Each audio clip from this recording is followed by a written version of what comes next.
So welcome to the final video on overview of financial management. So far in the last three videos we've discussed the issue about investment decisions, we've looked at financing decision, and we've also considered the issue about dividend decision. So the last thing that we want to look at is the risk management decision. Now, risk management is one of the key areas of a business. But in financial management, when we talk about risk management, usually we are talking about risk management from two angles. One, foreign currency risk management. Okay, foreign currency risk management. And then interest rate risk management. So these are the two angles that we are talking about when we talk about risk management decisions. Now, because of globalization, companies are engaged in multinational transactions. In other words, companies buy raw materials outside and some of them sell outside. Now, when this happens, it means that companies are going to need foreign currency in the payment for their suppliers or for their goods, and they are also going to be receiving foreign currency from their debtors who they sell to on credit. Now, so when this happens, we would have to find out how there will be a negative movement in forex currency. Now, if there is a positive movement in foreign currency, we don't have a problem about that. We wish that there will be a positive movement, but always the business is going to be on the negative side about the negative movement in the foreign currency. Like for instance, what we see the Ghana cedis doing with the foreign currencies like the dollar, the euro, and then the pounds, right?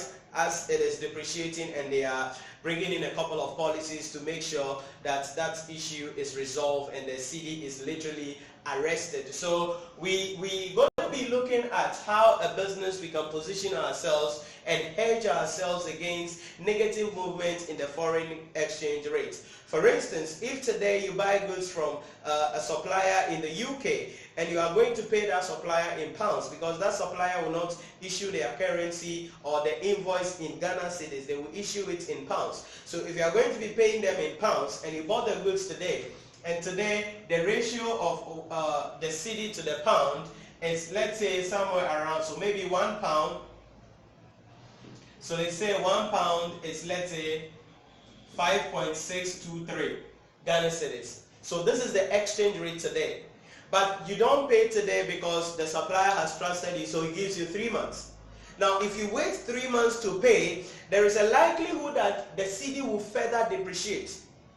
Now, there is also a likelihood that the cedi will appreciate in value. When it appreciates, meaning that the supplier is going to, or you are going to not to be paying much money in that case. But then, when we study the policy, when we study the trend of the currency, we may conclude and say that this currency is depreciating. So what do we do to be able to prevent ourselves, because we cannot control the macro economy, what government policies that are being put in place to control and reduce or stop the currency from further depreciating and appreciating. We cannot do that, but we as a company must position ourselves and bring in place policies that can help us in order to avoid us carrying more money to pay for something.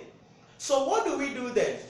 In forex currency risk, we're going to be looking at how we can hedge ourselves against the negative movement in the exchange rate. How we can hedge ourselves. And there are various methods that we will be using under hedging techniques. We can use option theory, we can use options, we can use features, we can use forward contracts, we can use money market hedge, we can use receipts and payments or netting of balances. And so there are various methods that we will be discussing later on as we will be looking at the risk management decision. So we would have to find out as a company how we can hedge ourselves, how we can prevent ourselves from incurring what? Extra costs in relation to the goods that we buy. So that is the first aspect of risk management. Now, the second aspect is also about interest rates. Now, you know that every company is geared, all right? Every company has some amount of debt because it is good to use people's money to run your business, all right? So that your money can be used in some other things. So every company is going to borrow. But also the same way that the currency is misbehaving like that, Many of these financial institutions also borrow the money maybe from international companies that they have to repay the money. So when that happens, there is also going to be a negative movement in the foreign exchange, in the interest rate, meaning that you may be required to, let's say you want money today and the interest rate is 25% per annum. If you wait and then you borrow the money in 4 months or 6 months from now, the rate may go like 30% per annum, which means that you're going to be paying more in terms of the interest liabilities for the loan. So we would also have to find ways and means to hedge the company against the negative movements in the interest rates, which will affect us in paying more interest rate to the financial institutions. So when we talk about risk management in financial management, we are actually talking about how we can hedge ourselves, cushion ourselves literally as a company in order to prevent ourselves from the negative movement in foreign exchange transactions or forex exchange. Then also find out how we can hedge or cushion ourselves against negative movement in the interest rates, which will cause us to pay more interest rates. So when we talk about financial management in entirety, this is what you need to understand about it all. Investment decisions, remember the things we discussed in that video. We spoke about financing decisions. Remember what we discussed there.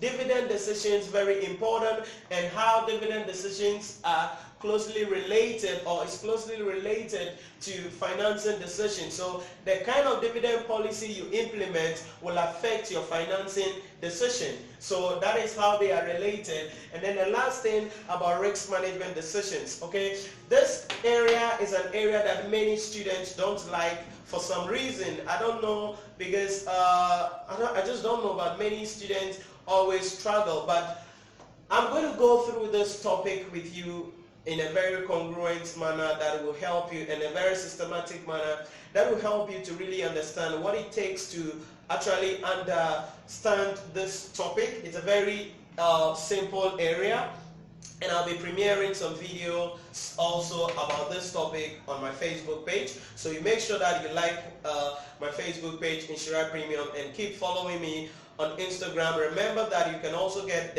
these videos to download on my YouTube channel, also Nhyira Premium. Then the audio versions of my lectures, all these and many others can also be downloaded on SoundCloud, also at Nhyira Premium. So if there are any questions that you have, remember to put it in the comment box. If there are any areas, any topics here that you want me to cover, that you want me to take, or there are specific questions that you have, just put it in the comment box. I'm going to take time to read all of your comments, and maybe in the next video, who knows, I'll be answering your questions for you. So this is what you have to understand about the overview of financial management, and I'll see you in the next video as we take the first area that I like to talk about, financing decision, where we look at sources of finance and then cost of capital. Remember to share this video, and let's reach at least 1,000 students across the country